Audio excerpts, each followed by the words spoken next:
நம்பேஷ் வணக்கம்.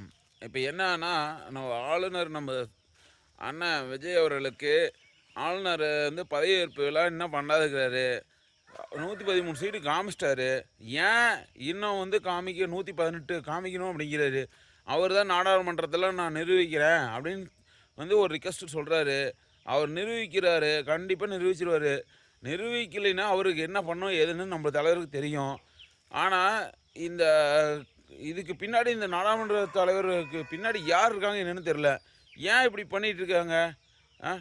இது மக்கள் அத்தனை மக்களும் அவ்வளோ மக்களும் சேர்ந்து நம்ம தலைவர் வரணும் அப்படின்னு நினச்சி நல்லது நடக்கும் அப்படின்னு நினச்சி தான் வந்து அந்த ஓட்டு போட்டு இது பண்ணிக்கிறாங்க.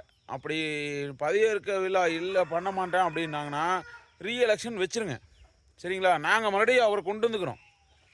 ஏன்னா ரீஎலெக்ஷன் வச்சுருங்க தயவுசெய்து.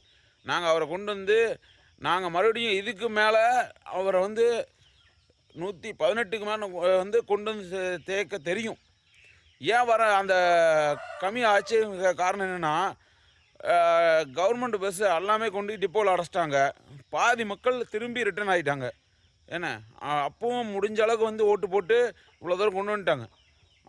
அந்த மீதி மக்களும் வந்து போட்டிருந்தாங்கன்னா கம்பல்சரி இவ்வளோ தூரம் வந்திருக்கும். நீங்கள் இவ்வளோ கேட்கணுங்கிறதே இல்லை. சரிங்களா?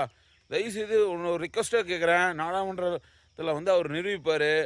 அதுக்கு வந்து நம்ம ஜோசப் விஜய் என்னும் நானுங்கிறத நாங்கள் கேட்குறக்கு ரொம்ப ஆர்வமாக இருக்கோம்.